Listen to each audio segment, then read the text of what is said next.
Smart Bourse vous est présenté par Vernier, créateur vertueux d'indépendance énergétique depuis 1989.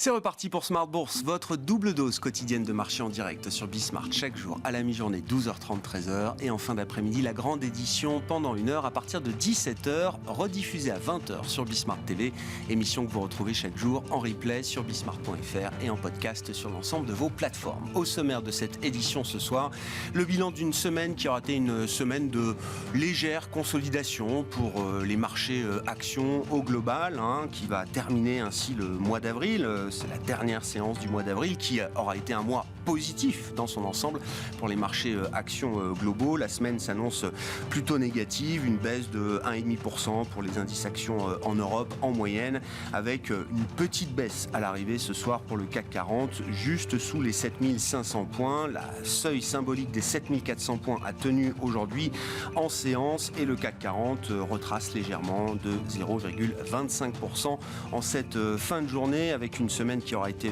intense sur le front de la publication des résultats d'entreprise. Bien sûr, vous aurez quelques détails dans un instant avec Alix Nguyen, et puis sur le front également des indicateurs macroéconomiques avec les premières estimations de croissance trimestrielle pour des économies majeures comme les États-Unis, comme la France, comme l'Espagne, l'Allemagne, l'Italie, la zone euro dans son ensemble. On décryptera évidemment tous ces indicateurs macro concernant la croissance en zone euro. Il faut noter une croissance plutôt médiocre, molle même pourrait-on dire, pour l'ensemble de la zone euro à plus 0,1% après un trimestre qui était déjà un trimestre de croissance nulle, mais derrière ce chiffre, il y a quand même des disparités assez importantes en termes de dynamique de croissance, avec une situation à front renversé.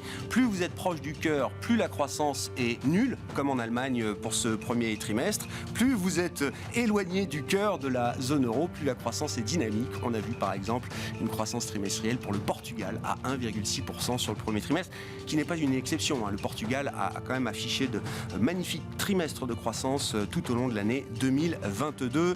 Décryptage de cette situation macro avec nos invités dans quelques instants. Et puis dans le dernier quart d'heure, le quart d'heure thématique, comme chaque dernier vendredi du mois, il sera consacré à un décryptage économique autour des finances publiques. Nous parlerons des concepts de déficit au pluriel, de dette au pluriel, et c'est Michel Rumi, économiste associé de SPAC, qui sera avec nous une fois par mois, comme à son habitude, à 17h45 en plateau.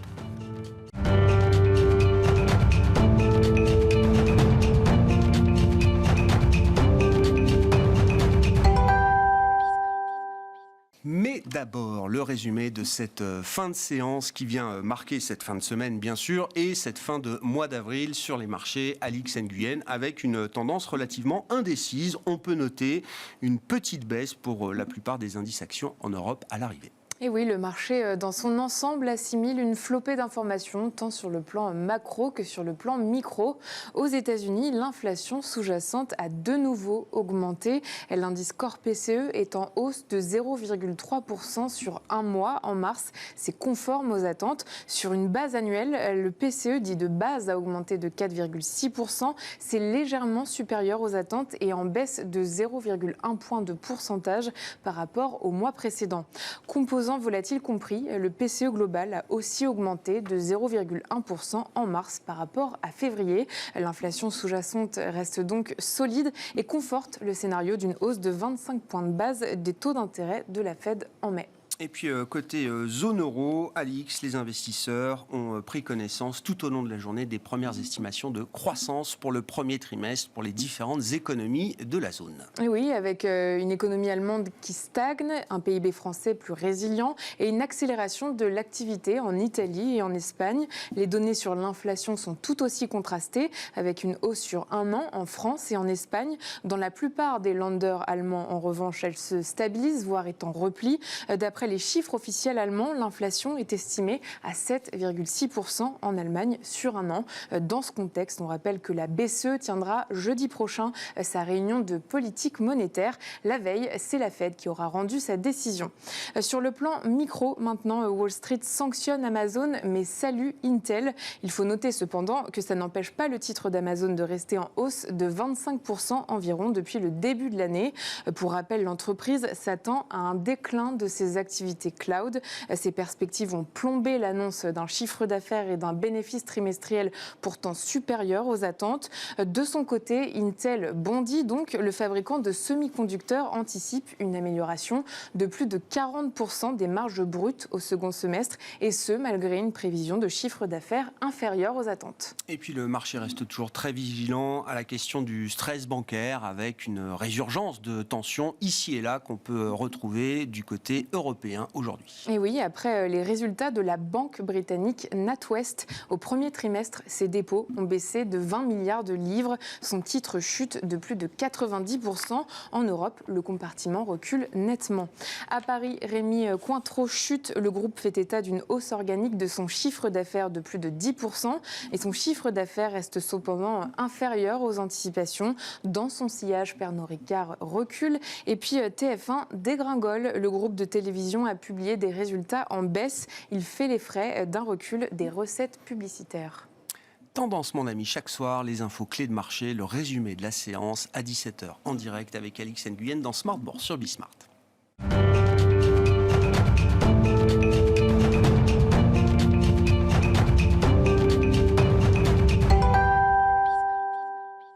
Trois invités avec nous chaque soir pour décrypter les mouvements de la planète marché. Xavier Patrolin est avec nous en plateau, le président d'Albatros Capital. Bonsoir Xavier. Bonsoir Grégoire. Merci d'être là. Merci à Frédéric Rosier de nous accompagner également. Bonsoir Frédéric. Bonsoir Grégoire. Co-responsable de la gestion de portefeuille chez Mirabeau, et Xavier Chapard avec nous également en plateau. Bonsoir Xavier. Bonsoir Grégoire. Ravi de vous retrouver, stratégiste à la Banque Postale Asset Management. Commençons avec le déluge d'informations macroéconomiques qu'on a pu avoir pour la zone euro et les économies majeures, notamment de la zone euro. Sur le front de la croissance, peut-être pour commencer avec les premières estimations publiées tout au long de la journée. Xavier, quels sont peut-être les enseignements un peu génériques qu'on peut retirer de ces premières estimations de croissance, et puis quels peuvent être les enseignements spécifiques de cas particuliers ici et là? Alors l'image globale, c'est une croissance qui, en fait, résiste quand même beaucoup mieux que ce qu'on aurait pu craindre cet hiver. La zone euro a bien évité une récession cet hiver, avec une croissance nulle au T4 et légèrement positive au T1.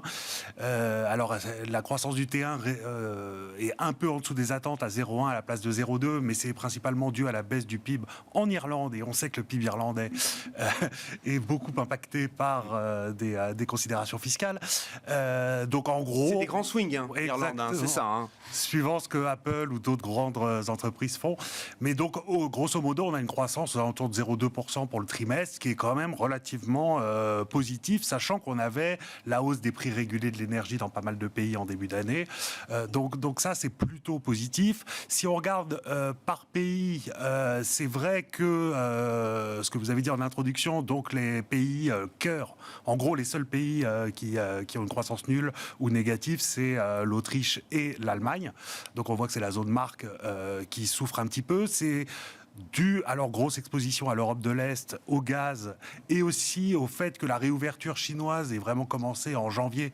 Et donc on voit que les commandes, par exemple à l'industrie allemande, sont reparties, mais à la fin du mois de mars, en fait, plutôt. Donc on s'attend à ce que l'Allemagne retrouve un peu de croissance à partir du T2. Les grands gagnants, c'est les pays du Sud, comme vous avez dit, avec l'Italie, l'Espagne. Alors l'Espagne ou le Portugal, c'est quand même un gros effet de rattrapage. Ils partaient encore d'un niveau assez bas, et notamment le fait que le tourisme se normalise, ça aide beaucoup. La vraie bonne surprise, c'est l'Italie, où on a une croissance qui tient bien, malgré une exposition au gaz russe qui était quand même assez importante, malgré les incertitudes politiques. Donc là, on voit vraiment qu'il y a eu une amélioration. Il y a les fonds européens qui doivent aider pour l'Italie, mais aussi, je pense, quelques réformes qui ont été faites sous le gouvernement de Draghi qui commencent à porter leurs fruits. Et donc, on peut avoir l'espoir que, après 20 ans de stagnation, l'Italie, peut-être, est sur une trajectoire enfin de croissance. Et finalement, pour la France, en fait, le consommateur français a souffert au T1. On a eu une baisse de la consommation. Le commerce extérieur, qui a été le gros contributeur à la maigre croissance française qu'on a pu avoir. Exactement. Il y a le commerce extérieur, mais qui est très volatile en France parce que aéronautique et transport. Mais il y a quand même la reprise du secteur automobile globalement qui aussi bénéficie un peu à la France. Ce qui est très intéressant en France, mais comme en Allemagne ou en Italie, c'est la très bonne tenue de l'investissement des entreprises entreprises. Et ça, c'est très différent de ce qu'on voit aux États-Unis, où il y a un tassement de l'investissement des entreprises. En Europe, on a toujours des entreprises qui continuent à investir plus. Et ça, c'est plutôt positif pour le cycle, et ça suggère que la croissance peut tenir une fois que le consommateur a absorbé les hausses de prix. La qualité de la croissance telle que vous venez de la décrire, Xavier, permet d'imaginer toujours que la zone euro dans son ensemble puisse éviter un épisode récessif de plusieurs trimestres au cours de cette année 2023 ? Alors, c'est notre scénario, oui, d'éviter la récession. La croissance, on l'attend faible quand même, parce qu'il y a la BCE qui resserre sa politique monétaire, et aussi les États qui vont commencer à réduire les aides, qui étaient encore très, très importantes en début d'année. Mais donc, on ne s'attend pas à une croissance très forte, mais une croissance légèrement positive, ce qui est quand même assez positif après le fort rebond qu'on a eu post-Covid, quoi. Bon, ce sont des bonnes nouvelles, Frédéric Rosier ? Oui, surtout par rapport... Oui, parce qu'on peut toujours le tourner dans tous les sens. On peut vous faire le cas d'une croissance décevante, médiocre. On l'a refait, et là, il y a 3 mois ou 4 mois, on était là en train de se dire le prix du gaz, on va être pris à la gorge, les usines allemandes vont fermer. Et donc, on anticipait une contraction de l'économie allemande. C'était la situation il y a 3-4 mois. Oui, bien sûr. Alors, on a eu de la chance. L'hiver a été plutôt clément, donc ça a permis effectivement de ne pas avoir cette pression supplémentaire. Il y a eu énormément d'efforts de substitution et de sobriété. Exactement. Après, je le rappelle à chaque fois. Oui. Mais non, mais c'est important. Mais la sobriété n'a pas trop pesé. Oui. Non. C'est ça qui est intéressant. On n'a pas besoin d'être sobre dans un climat... On a réussi à maintenir en niveau la production malgré des efforts de sobriété importants, de la part des ménages bien sûr, et des entreprises. Tout à fait. Donc on était dans un scénario qui était assez négatif quand même il y a quelques mois. Un scénario finalement, ce fameux soft landing, no landing, hard landing. Donc là on est un peu entre le soft... ou no landing. Bon, bref, pour l'instant, on est là-dedans. Après, ça peut se dégrader très, très rapidement. Il y a du rattrapage sur l'Europe du Sud. Voilà, quand vous voyagez dans ces pays-là, vous voyez qu'il y a un dynamisme incroyable de reprise, notamment par le tourisme. C'est le cas également en Italie. Donc, oui, je dirais que on a évité le pire. Voilà, maintenant, on est dans la phase d'après. C'est-à-dire qu'on est dans la phase de... On a évité le pire. On sait que la problématique du gaz va revenir assez rapidement, dans 6 mois ou 9 mois. Parce que... Voilà, sauf s'il y a un règlement en Ukraine. Je ne sais pas, on sort de l'hiver avec des stocks de gaz à plus de 50% en Europe. Ce qui est du jamais vu à ce stade par rapport à l'historique. Vu la température. Oui, mais bon, on sait que les stocks ne permettent pas d'alimenter la consommation en hiver. Donc, il faudra quand même les maintenir toujours en cette capacité-là. Donc, on a évité le pire, et c'est aussi ça que salue le marché quelque part. C'est le bon niveau d'activité, malgré tout, et on le voit, il y a une dynamique qui s'est opérée. Par contre, sur les marchés, si on veut juste intervenir, c'est qu'il y a des inquiétudes plutôt sur la deuxième partie de l'année, et on voit notamment les thématiques cycliques aujourd'hui plutôt en retrait. Donc on voit que dans le sentiment des investisseurs, il y a toujours des doutes quand même sur le scénario et une aggravation de la situation sur la deuxième partie de l'année, mais la première partie est plutôt bien passée. Xavier Patrolin, qu'est-ce qui vous intéresse dans ces premières estimations de croissance ? Je rappelle à chaque fois, ces chiffres vont être révisés pendant des mois, des trimestres et des années. Et donc, ils sont par nature, par construction, imprécis et inexacts, mais donnent quand même une idée un peu de l'ensemble. Non, mais ils sont assez conformes aux révisions auxquelles ont procédé et les gouvernements et les instituts statistiques européens depuis plusieurs semaines, qui sont des révisions positives. Donc là-dessus, au fond, on n'est pas très, très surpris de ces chiffres. Non, ce que je mettrais en parallèle, c'est on a des bons chiffres, mais ils ont comme corollaire un endettement public et des déséquilibres de balance des paiements qui sont inquiétants. Alors pour l'instant, le marché en parle très peu, sauf au travers du risque du dollar. Peut-être qu'on y reviendra après. Balance des paiements, parce qu'on fera un petit cours de finances publiques donc à la fin de l'émission dans le cadre d'un... C'est tous les flux biens, services et les flux financiers. C'est ce qui mesure, on va dire, votre dépendance à l'extérieur d'une certaine manière. Typiquement, la balance des paiements de l'Allemagne était excédentaire de 8 points de PIB et est passé excédentaire de 4 points de PIB. Déficitaire. Non, excédentaire. D'accord, excédentaire. Par contre, pour la zone euro, tu as raison, la zone euro vivait derrière cet arbre remarquable. L'excédent allemand. Et l'excédent allemand ayant diminué de manière très spectaculaire, pas loin de 400 milliards. Et ben, ça a un impact déficitaire en termes de balance des paiements de la zone euro de 100 milliards. Donc une zone euro qui était excédentaire depuis quasiment sa création, est devenu déficitaire. Je ne parle pas de la situation de l'économie américaine, qui, de ce point de vue-là, peut devenir inquiétante. Et pourquoi je parle de ça ? Parce que, évidemment, nous, on voit la surface des choses. Et c'est vrai que c'est important, et c'est ce qui permet la tenue des marchés. Mais on a une espèce d'ombre. Je ne cherche pas du tout à tenir un propos inquiétant, mais si on croise avec la géopolitique, c'est-à-dire avec le rapprochement notamment russo-chinois, on est bien obligé d'essayer de mesurer à l'aune des balances des paiements. Souvenons-nous qu'on a eu un ministre de l'économie et des finances français qui a dit il y a à peine 12 mois qu'on allait détruire ou mettre à genoux l'économie russe. Je rappelle que l'économie russe a dégagé sur l'année 2022 un excédent de balance des paiements de 200 milliards. 200 milliards de dollars. Donc il ne faut pas s'étonner de la tenue du rouble aujourd'hui. Et donc, si on croise les excédents de ces zones, Chine, Japon, et puis on prend la situation déficitaire des économies occidentales, en tout cas de l'économie américaine, il y a une question. Parce que le choc du Covid et le conflit ukrainien ont déformé ces balances des paiements de manière extrêmement spectaculaire. Alors on peut dire que c'est un moment spot qui est dû au mouvement des matières premières, au fait que l'économie chinoise était fermée et est en train de réouvrir, et que ces choses vont se rééquilibrer. Mais quand on a de tels mouvements, ça appelle un réajustement. Et parce que pourquoi je vous parle de ça? Parce que vous pourriez dire, je suis en train de faire une divagation. Parce que c'est intéressant. Parce qu'il y a eu le rapport du FMI. Ouais. Et le rapport du FMI, il y a une base de statistiques, de données. Et donc, j'ai travaillé un peu le week-end dernier là-dessus.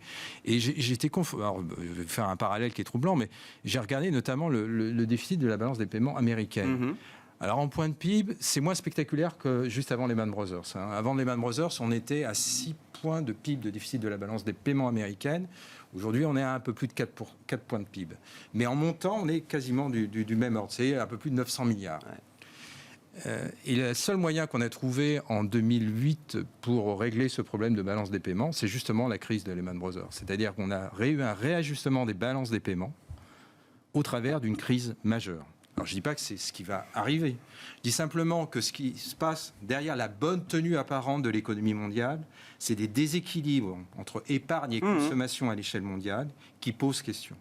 Et pourquoi j'en parle? Parce qu'on est en pleine problématique du lockdown aux États-Unis. C'est un débat qui est évidemment présent sur ce plateau, qui est très présent dans les médias américains. Ils parlent que de ça.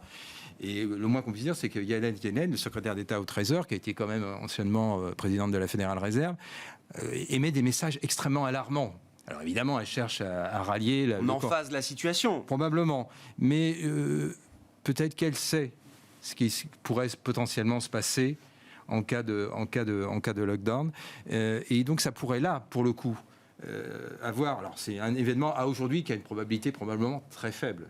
Mais j'en suis pas complètement sûr, vu les déséquilibres. Et pourquoi j'en suis pas complètement sûr? Parce que je pense que les sénateurs américains, notamment du camp républicain, eux comprennent bien ce qui se passe sur la balance des paiements. Et j'ai été frappé notamment de voir que l'un des derniers propos que je vais qualifier de lucides de Donald Trump, à propos de Joe Biden, c'est de l'avoir bombardé sur le risque baissier sur le dollar. Tu reprendras ça. Et donc ça, c'est un sujet qui, je pense, qui est présent chez l'homme de Ça fait partie de la vision ou de l'analyse stratégique qu'il faut avoir. Parce que si on se plaçait... De la technostructure américaine. Voilà, si on se plaçait dans un mouvement baissier dollar, ça aurait des conséquences, là, pour le coup, systémiques pour l'économie mondiale, et notamment pour l'économie américaine, puisque là, ça lui ferait... Et ça mettrait la Fédérale Réserve dans une problématique incroyable. Et quand je vois ce qui est en train de se passer sur la courbe des taux, je termine, ce qui se passe sur la courbe des taux américaine, qui est devenue une courbe des taux plus volatile. Or, c'est la courbe des taux de référence à l'échelle mondiale. C'est une courbe des taux beaucoup plus volatile. Alors, on a eu des phénomènes incroyables sur le 1 mois, tu en parleras sans doute, mais il n'y a pas que le 1 mois. Il y a d'autres maturités qui bougent de manière incroyablement volatile. Il y a un écart énorme entre le 1 mois et les 3 mois, parce que le marché imagine que la date X de mur de la dette, de plafond de la dette, se situe entre 1 et 3 mois. Je ne sais pas si on a vu ça par le passé. Ah ben, allons-y. Excellent sujet, parce que du point de vue de certains indicateurs de marché, CDS, 1 mois, 3 mois, etc., ce qui se passe aux États-Unis, c'est d'une ampleur qu'on n'a jamais vue dans les précédents épisodes de plafond de la dette, y compris 2011, la référence, où on est passé à 2 jours quand même du défaut technique américain, on s'en souvient tous, c'était en plein été, et dans le sillage de ce blocage qui avait quand même cristallisé beaucoup d'attention et perturbé énormément les marchés, le triple A américain tombait.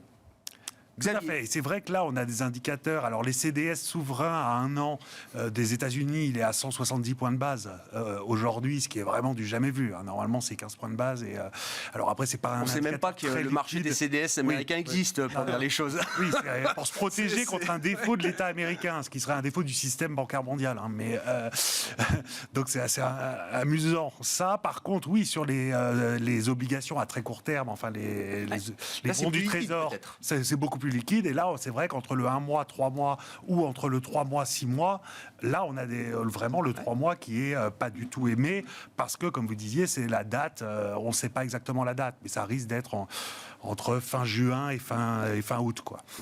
La date à laquelle, si la limite de dette n'est pas relevée, on a un défaut technique. Pourquoi le stress est beaucoup plus élevé qu'avant? C'est un peu compliqué parce qu'en fait, il y a toujours eu ce risque-là extrême, très peu probable, mais de catastrophe financière. Alors, il y a sûrement la géopolitique qui joue un petit peu. Il y a aussi le fait que Biden ne parle pas du tout avec les républicains à la Chambre. Il y a les républicains qui ont passé une proposition cette semaine qui assortissait la hausse de la limite par des baisses de dépenses.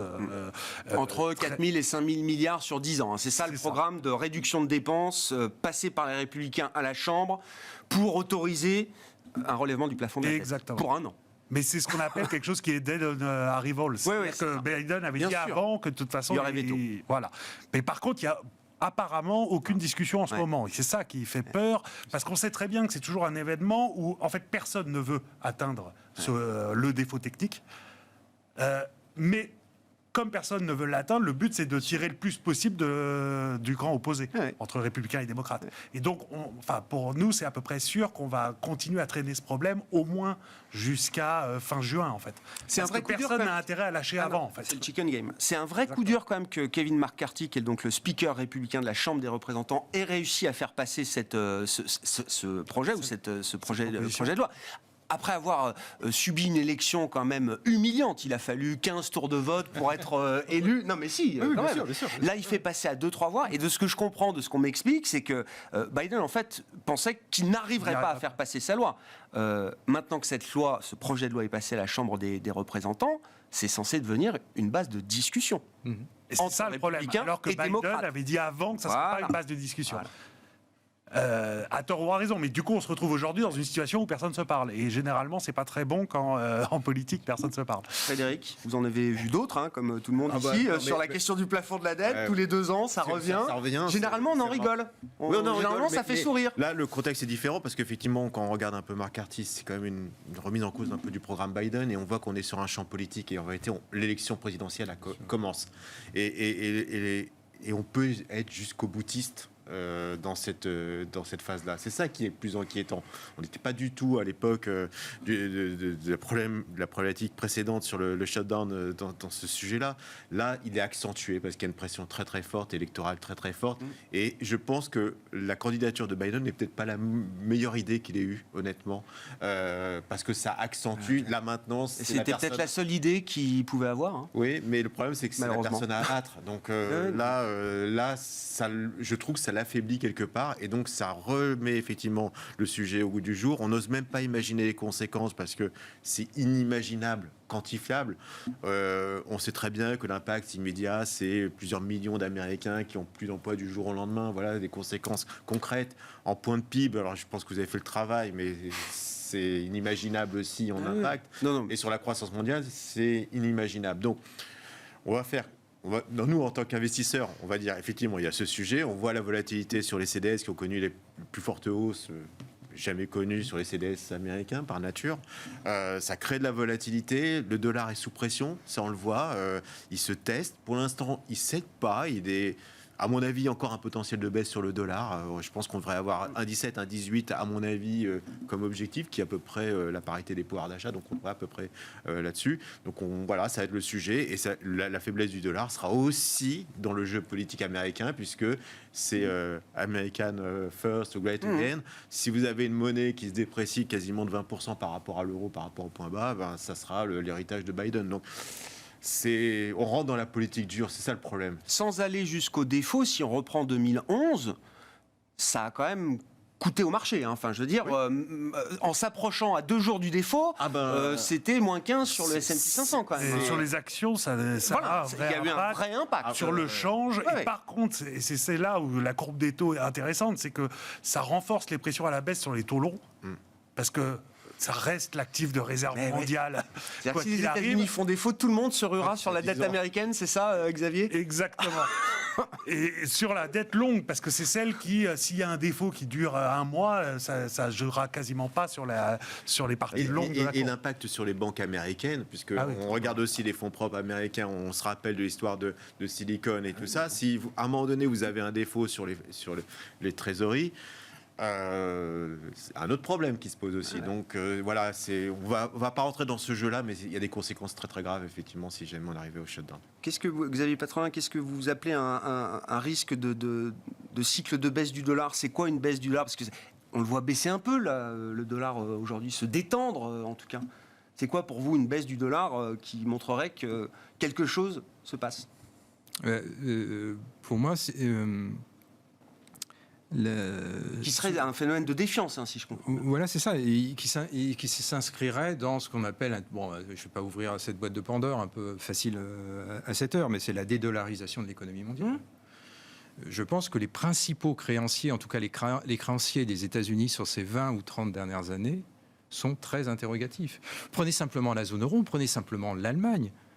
L'Allemagne est dans une situation où l'économie allemande voit sa balance des paiements divisée par 2. Or, l'Allemagne était l'un des créanciers majeurs des États-Unis.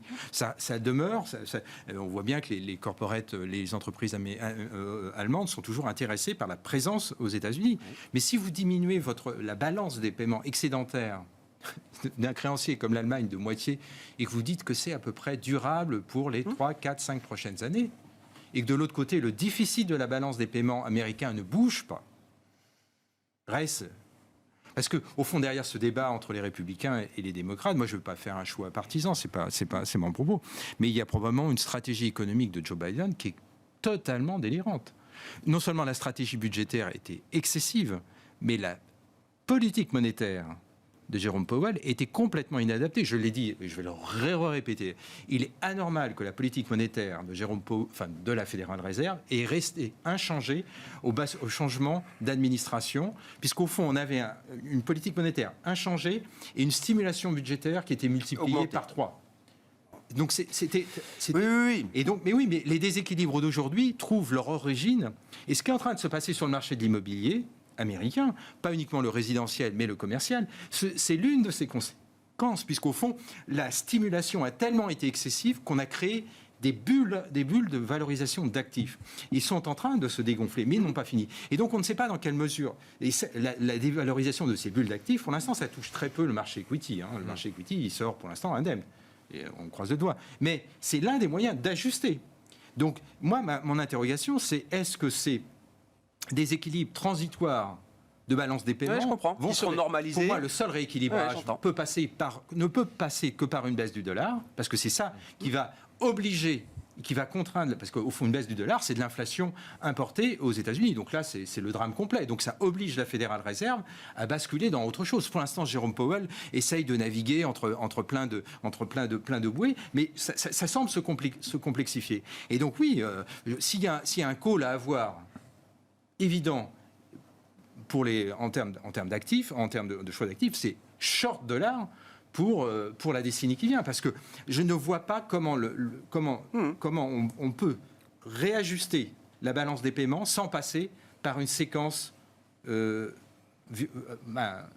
désordonnée, si j'ose dire, sur l'échange, et désordonnée, la conséquence c'est qu'elle sera aussi désordonnée sur l'économie américaine et donc l'économie mondiale. Je ne dis pas que c'est pour tout de suite. Non, j'entends. C'est pour ça. On va revenir à un horizon de temps un peu plus court, je vous rassure. Assez paisible.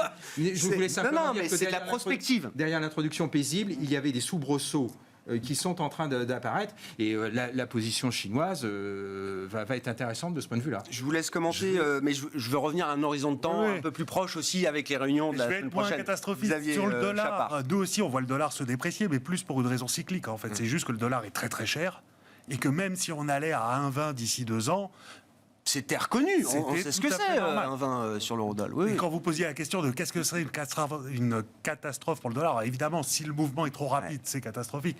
Mais sur un mouvement normal, on pourrait aller au-delà des 1,30 à moyen terme, à horizon 5 ans, sans que ça pose un vrai problème et que ça permette par contre de rééquilibrer un petit peu. Parce que quand le dollar se déprécie, ça veut dire que l'endettement américain auprès du reste du monde vaut moins. Donc c'est une des moyens de baisser la dette américaine vis-à-vis du reste du monde. À court terme, nous, on pense... Pourquoi je pense que le dollar va se déprécier, mais relativement graduellement? Il y a 2 raisons, en fait, principales. La première, c'est qu'il n'y a pas de concurrent.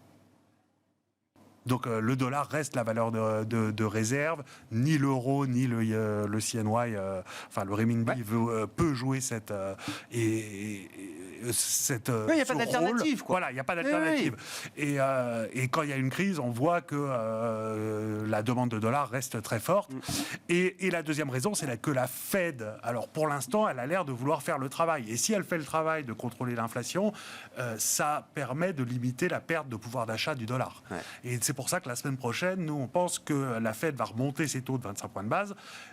Et surtout garder un biais plutôt quiche, en fait. Un biais en disant... Elle dira pas que c'est la dernière. Je pense pas qu'elle dira que c'est la dernière. Peut-être que ça sera la dernière. Peut-être qu'elle peut dire qu'elle se met en pause. Enfin, elle prend un peu de temps pour voir l'impact de toutes les hausses de taux. Mais je pense qu'elle continuera à dire si on se trompe sur les trajectoires d'inflation, on est prêt à en faire plus. Bien sûr. Oui, il y a le cycle maintenant, et puis il y a l'histoire de long terme devant nous qu'il ne faut pas insulter, effectivement.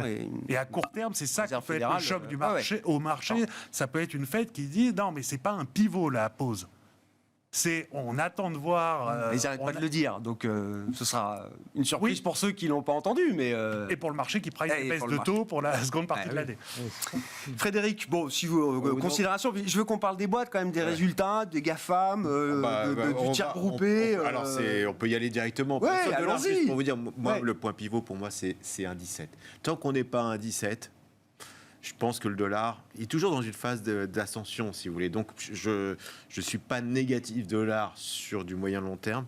Je n'ai pas cette analyse, honnêtement, pour aller au-delà. Mais il y aura une phase, effectivement, de dépréciation tout naturelle. C'est dans le cycle, c'est des cycles de 4 ans sur les monnaies. Donc, on les connaît, plus ou moins. Le point pivot, c'est 1,15 et 1,15, 1,17. Et au-delà, on est dans un autre cycle. Voilà, donc pour l'instant, je pense qu'on va tabler plutôt sur ce point bas de dollar contre euro, par exemple. C'est une cible qu'on a raisonnable je pense pour que c'est quelques trimestres devant nous. C'est le point de gravitation du dollar. Quand on imagine le dollar, on l'imagine à 1,15 instantanément.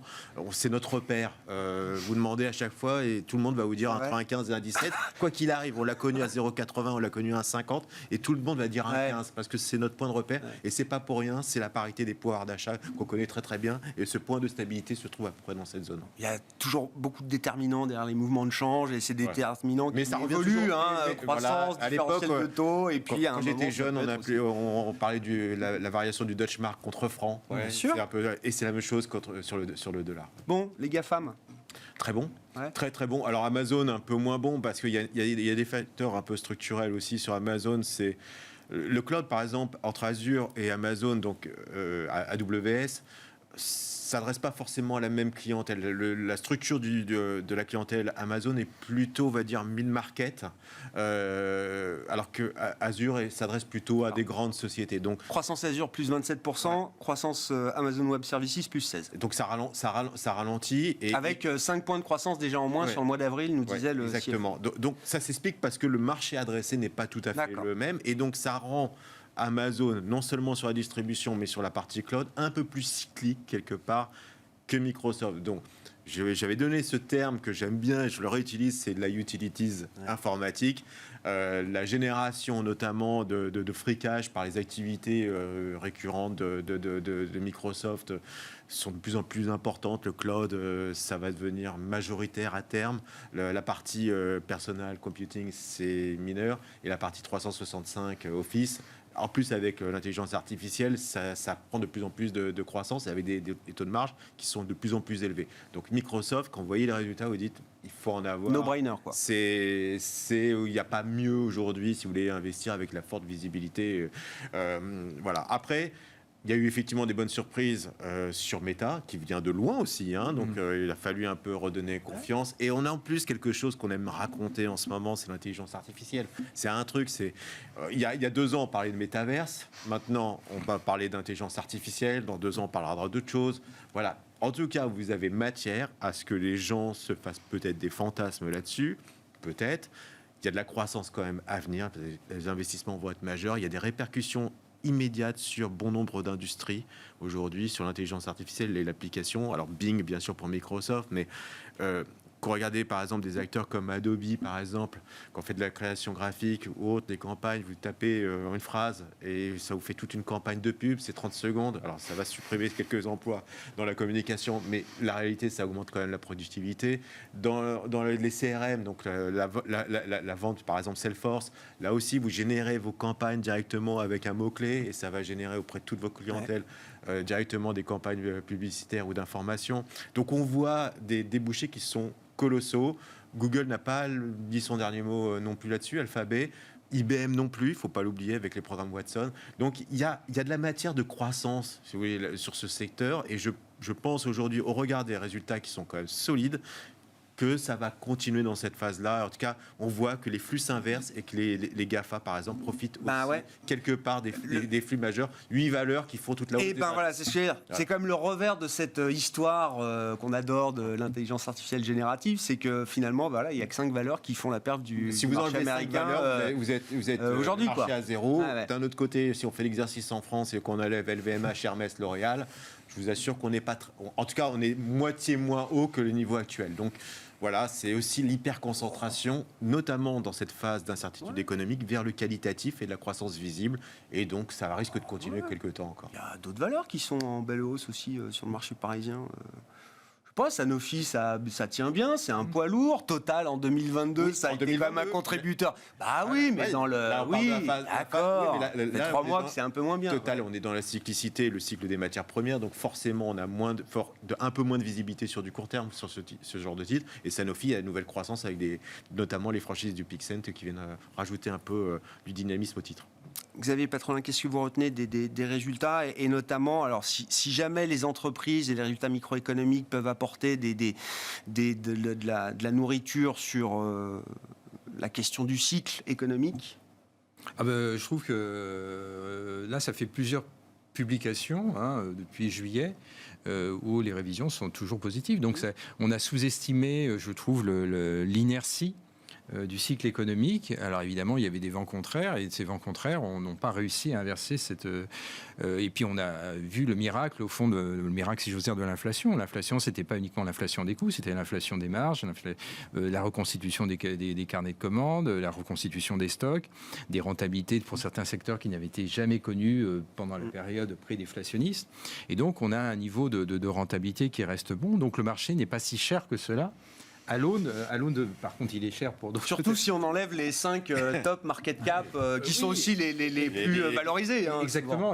Et donc, je trouve, on a des éléments qui sont à cette heure favorable. Et puis, n'oublions pas qu'au début de cette année, on a eu toute une série d'annonces de programmes de rachat d'actions en Europe. Alors, évidemment, ça n'a pas encore l'ampleur de l'économie américaine, mais quand même. Donc, ça voulait dire aussi déjà, à l'époque, qu'un certain nombre de conseils d'administration jugeaient que les conditions de financement et de projection économique, en dépit des facteurs d'incertitude, justifiait des programmes de rachat d'actions. Donc il y a plutôt, de ce point de vue-là, des éléments très favorables.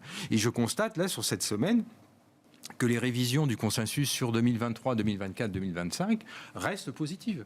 Donc on est sur une dynamique, on pouvait craindre un des premiers warnings. Bon, il y a eu des bonnes nouvelles et des moins bonnes nouvelles, mais globalement, le solde est largement positif et donc très rassurant. Donc non, il n'y a pas de surévaluation, pas d'euphorie. Et là, pour l'instant, ça se déroule vraiment de manière, je trouve, pas puissante, c'est pas le terme, mais vraiment sereine. C'est-à-dire que malgré les vents contraires, malgré les facteurs d'incertitude, il y a un rythme embarqué. Voilà, il y a quelque chose d'embarqué. Et on peut avoir d'autres bonnes nouvelles. Si vous avez vu quand même ce qui s'est passé au niveau de l'OPEP au début avril. Reprenons les déclarations. Après j'arrête. Reprenons les déclarations qu'on a eues sur le baril avec le retour de la Chine. Ça devait provoquer une envolée. Et que se passe-t-il? L'OPEP décide de réduire sa production. Pourquoi ils décident de réduire leur production? Tout simplement parce qu'ils anticipent une diminution de la demande mondiale. Alors on me dit la demande mondiale, donc ça veut dire qu'il va y avoir une récession mondiale. Pas nécessairement. Oui, ça veut dire que la demande mondiale ralentit, donc l'économie est pas si bonne que cela. Mais c'est aussi un élément favorable puisque c'est un moyen d'ajuster pour la demande. C'est du pouvoir d'achat. Exactement. Et c'est à nouveau un transfert. C'est un stabilisateur. Et oui, c'est un stabilisateur. Et donc là, je trouve qu'il y a des éléments positifs de ce point de vue. Xavier Chapard, qu'est-ce qui vous a marqué? Moi, j'ai goûté pas mal de boîtes de conso américaines ou européennes, d'ailleurs, des Nestlé, des Procter, des Unilever, du Coca, du Pepsi, du McDo. McDo, ils montent les prix de 10%, le trafic continue à croître dans leurs magasins. On a l'impression que le point de rupture pour ces boîtes qui sont quand même très proches du consommateur, le point de rupture de la demande, il n'est pas encore là tout de suite maintenant. Alors, j'ai pas tout à fait la même lecture. Je trouve, notamment aux États-Unis, sur les gros retailers, il y a quand même des indications que les ventes ralentissent et surtout que les consommateurs achètent de la moins bonne qualité. Ah ça, il y a ce qu'il a dit pour McDo, c'est intéressant. Voilà. C'est le déplacement. Les gens ne vont plus au restaurant du coin de la rue, chez McDo. Et généralement, chez McDo, ça tient. Mais généralement, c'est quand même des fins de cycle. Oui, bien sûr. Cette dynamique. C'est vrai qu'elle est plus avancée. En Europe, on la voit beaucoup moins. Enfin, les Procter, Unilever, etc., c'est quand même de la marque. C'est pas justement du bas de gamme. Hein. Non. Mais même à l'intérieur de leur gamme, ils disent qu'il y a un glissement. Il y a du down trading. Exactement. Pour en bon français. Donc, mais c'est vrai qu'il y a une différence aux États-Unis. Aux États-Unis, on a l'impression que c'est assez avancé ce ralentissement. Et d'ailleurs, on voit dans les chiffres macro un ralentissement de la consommation en mars et en février, en fait, après un début d'année très fort. Donc, les gros chiffres qu'on a eu dans le PIB du T1, c'était peut-être aussi vraiment dû au début d'année. Très concentré sur janvier, en fait. Exactement. Et les ventes de voitures aussi ont pas mal baissé depuis, tout ça. Donc, je serais moins optimiste. En Europe, c'est vrai qu'on est très surpris par la tenue des marges, notamment. Alors, nous, on pense toujours qu'il va falloir avoir des révisions à la baisse parce que si vous avez une croissance qui reste faible et une inflation qui ralentit alors que les salaires sont en train d'accélérer, il y a bien un moment où les entreprises... elles vont être un peu avec des marges pincées. Pour l'instant, ce n'est pas le cas. En même temps, on n'a pas vu encore l'inflation ralentir, l'inflation headline. Donc c'est là où, si on pense que la BCE va faire son boulot, on risque d'avoir un décalage et des marges qui seront moins bonnes à partir de la deuxième partie de l'année. Mais c'est vrai que, vous m'auriez demandé il y a 6 mois, je disais la même chose. Après, si la demande est resolvabilisée par les salaires réels qui deviennent positifs, ça peut entretenir encore pas mal de choses. Hein. Tout à fait. Je pense que c'est ça qui fait tenir. En fait, c'est la baisse des prix de l'énergie qu'on n'avait pas forcément intégrée aussi rapidement et du coup qui fait que les salaires réels deviennent positifs. Ça fait tenir la demande, mais ça fait une hausse des coûts des entreprises. Ouais. Rapide tour de table, comment on gère ça en matière de stratégie d'investissement avec des scénarios qui sont encore multiples à ce stade. Xavier? Alors nous on revient sur les obligations en fait après le rebond post-stress bancaire, notamment sur les parties intermédiaires en Europe, parties plus longues aux US. Sur les actions, on reste globalement légèrement sous-pondéré. Parce qu'on a déjà fait quand même une grosse avancée. Nous, en fait, la façon de voir, c'est de se dire que l'année 2023, elle devrait être plutôt en fait avec des actifs stables. Volatile, mais autour sans vraie tendance. Et donc là, on est un peu prudent après le gros rallye qu'on a eu sur les actions qui est très concentré. Frédéric? Alors, GAFA US, pas de problème là-dessus, visibilité, plus défensif en Europe. Donc ça veut dire quoi? Ça veut dire, on a parlé du secteur de la santé, éventuellement le luxe, il n'y a pas de retournement, donc il faut être là-dessus. L'alimentation, on l'a vu, des chiffres de Nestlé étaient encourageants. Très suisse, quoi. Ah, Non, mais tout ce que vous me dites, là, c'est ah très non, suisse, quoi. luxe. Non, mais- oui, non, mais ce que je veux dire, c'est Voilà, une stratégie très suisse, voilà, quoi. je suis d'accord sur la partie 2, 3 ans, 4 ans sur l'Europe, par exemple, sur les taux. Et sur la partie US, si on se met effectivement, par exemple, sur des maturités de 10 ans, il faut hedger. Pas prendre le risque de change. Je comprends. Donc il faut plutôt effectivement jouer cette partie longue. Et on n'a pas parlé de l'émergent. Voilà, et bon, qui a quand même pas fait grand-chose, honnêtement, alors qu'on sautait au plafond avec la réouverture de la Chine. Donc voilà, peut-être mettre un petit orteil dedans. Xavier, sur le marché action aujourd'hui, là. Il faut continuer à tenir la position. Je pense que c'est pas fini. Je pense qu'il y a une inertie et qu'elle va encore jouer favorablement. Les révisions restent positives. Donc, si on résume le marché français, il est globalement sur les mêmes niveaux que fin 2021, avec des ratios de valorisation qui sont inférieurs de globalement 20%. Donc c'est pas un marché cher et qui a entre-temps des marges bénéficiaires qui sont quasiment au plus haut historique. Alors évidemment le plus haut historique interroge sur la soutenabilité, mais je pense que le contexte inflationniste n'ayant pas été tranché, on peut pas trancher sur le retournement des marges et donc pour moi on a des niveaux de valorisation qui sont devenus beaucoup moins attractifs qu'ils ne l'étaient en septembre dernier, mais qui continuent à l'être, notamment par rapport au risque obligataire. Et ce qui sera vraiment l'élément déterminant pour devenir short des marchés actions, c'est lorsque les taux réels deviendront positifs. Ça peut arriver en Europe, mais même dans le monde, en tout cas dans les économies du G7. Et là, ça deviendra un courant adverse pour les marchés actions. Mais short dollar, en tout cas. Oui, ça. Pour 10 ans. Pour 10 ans. Je pense que là, Structurel. on peut être assez serein. Merci beaucoup, messieurs. Merci d'avoir été les invités de Planète Marché. Xavier Patrolin, Albatros Capital, Frédéric Rosier, Mirabeau, Xavier Chapard, la Banque Postale Asset Management.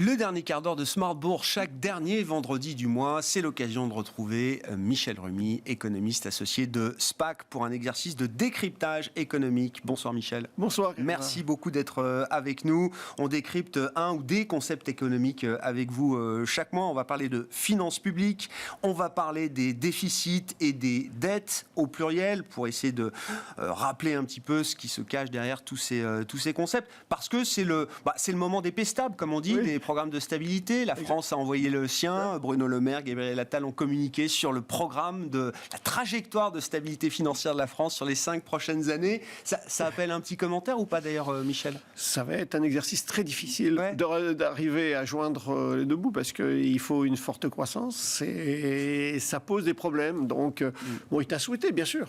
Mais c'est compliqué, Bon, ça nous amène à parler de ces questions de déficit, puisque ce sont quand même des sujets, en tout cas dans les marchés, qui reviennent, même s'il n'y a pas de stress aujourd'hui sur ces questions-là, mais ce sont des discussions qui reviennent chez les investisseurs, pour rappeler qu'il y a différents niveaux de déficit, effectivement. Déficit budgétaire, déficit public. On retrouve également différentes manières de mesurer la dette d'un pays, la dette de l'État, la dette extérieure du pays, la dette publique.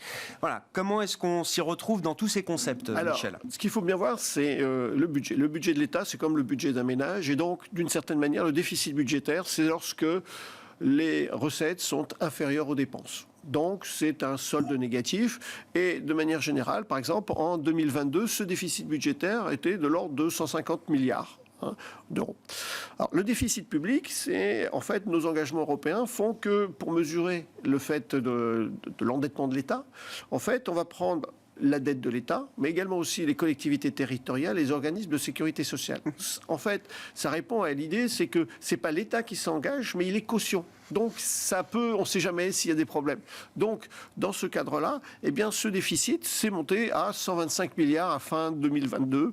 Donc, c'est pas si mal que ça. Et alors maintenant, il y a la dette. La dette de l'État, toujours la même chose. La dette de l'État, c'est la somme des déficits budgétaires au cours des ans.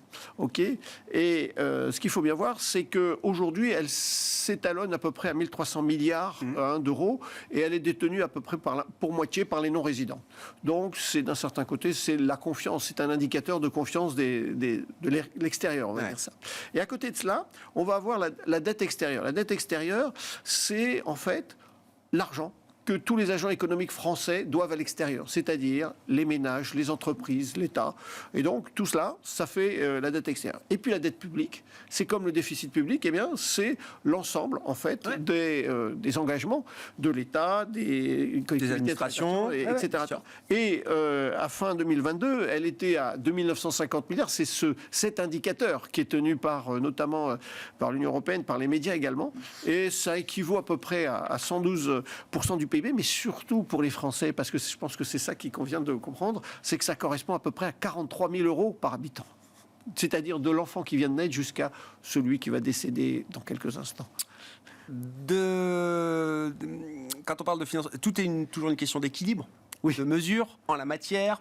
L'Europe a ses règles, évidemment, même si elles sont souvent transgressé. Ça a été le cas pendant toute la période Covid avec un feu vert, une autorisation générale de la Commission européenne de ce point de vue-là, qui d'ailleurs est en train de proposer aujourd'hui un nouveau cadre budgétaire avec une séquence de discussion et de négociations politiques qui va nous emmener sans doute très très loin de ce point de vue-là. Mais est-ce qu'on peut rappeler les règles actuelles censées être en vigueur, qui sont suspendues aujourd'hui, mais qui sont toujours officiellement en vigueur, Michel ? Voilà, donc le fait que lorsqu'on est rentré dans l'Union européenne, on est rentré par le traité de Maastricht. Le traité de Maastricht a défini notamment 5 critères de convergence, ce qu'on appelle les critères de Maastricht. En fait, on a dit, bien que les économies soient hétérogènes, on va les faire se ressembler. Donc, c'est similaire. Et donc, l'idée, c'est de ressembler à 5 critères essentiels.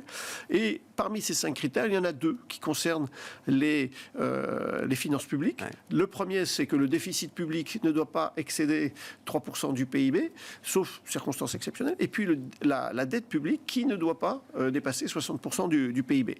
Et tout cela a été renforcé après, notamment la crise des dettes souveraines en 2010-2012, par un traité qu'on appelle le pacte budgétaire européen, mais le nom savant, c'est le pacte de stabilité, sur la stabilité, la coordination et la gouvernance de l'Union européenne, et qui a édicté une règle d'or qui dit que le déficit public structurel ne doit pas excéder 0,5%. Ça veut dire que concrètement, c'est que les habitudes de comportement, ce qui est structurel, ne doit pas excéder, on va dire, 0,5% du PIB. Qui est une notion assez subjective. On m'a toujours dit qu'il y avait un niveau de déficit structurel pour chaque économiste, quoi, en gros. Exactement, c'est à peu près ça. Parce qu'en fait, c'est là, derrière, je ne vais pas rentrer dans la technique, c'est que en théorie, c'est très très bien, c'est très clair, c'est super. Mais quand on essaye de le calculer, et quelles que soient les institutions et la réputation de l'économiste, on arrive à des résultats parfois surprenants.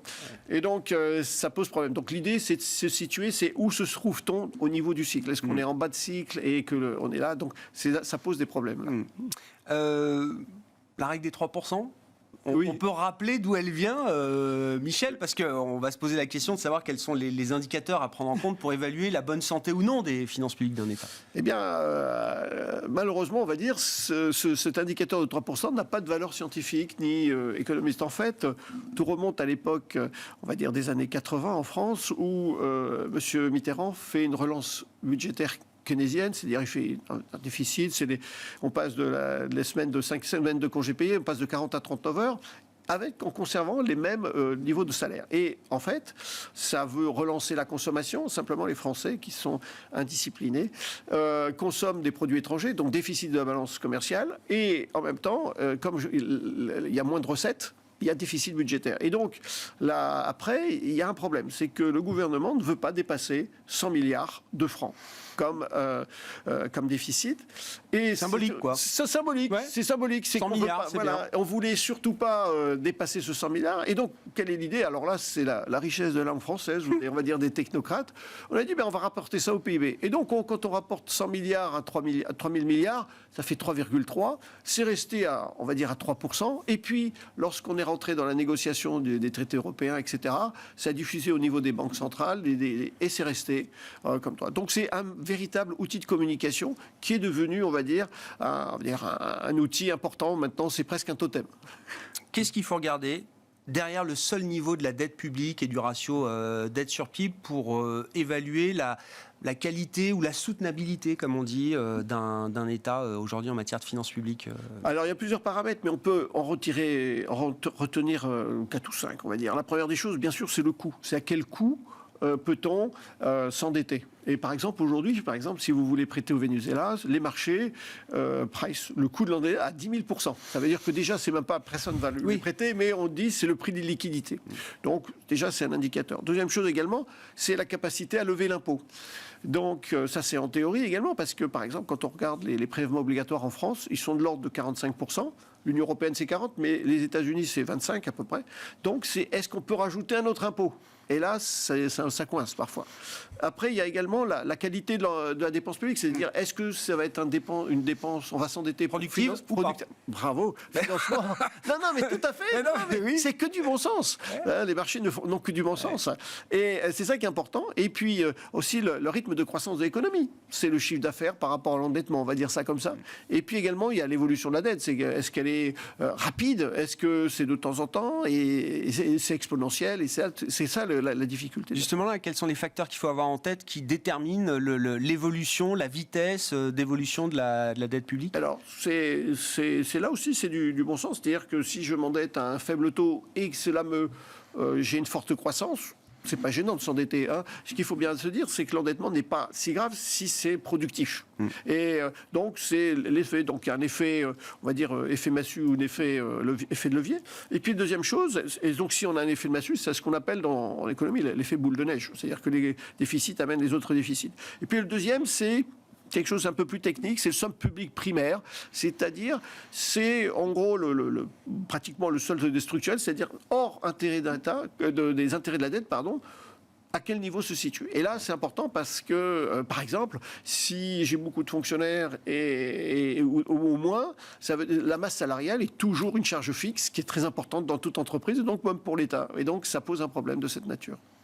Alors, ce qu'il faut bien voir, c'est que ce niveau-là, c'est que il n'y a pas de, on va dire, de seuil.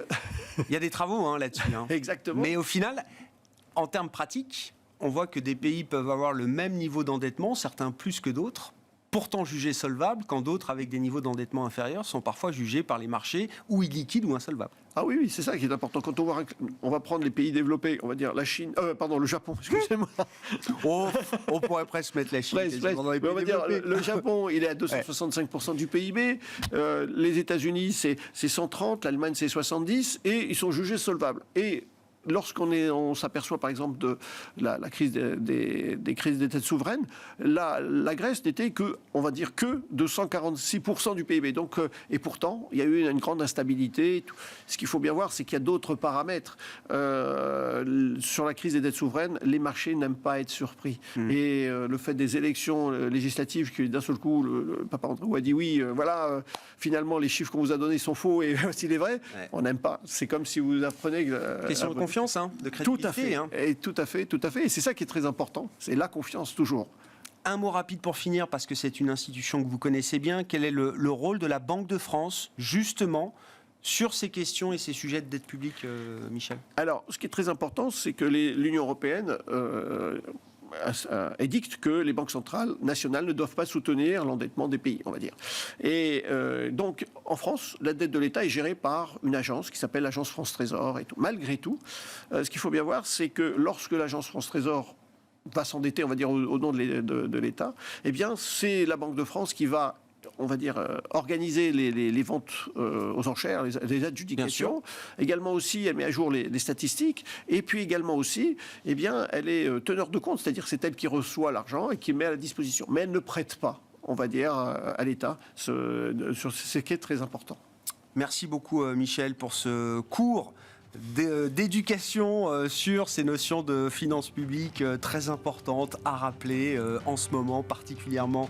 Michel Remy, économiste associé de SPAC, avec nous chaque dernier vendredi du mois pour ce décryptage éco dans le dernier quart d'heure de Smart Bourse. Voilà pour cette édition ce soir. Très bon week-end à toutes et à tous. On se retrouve mardi à 12h30 en direct.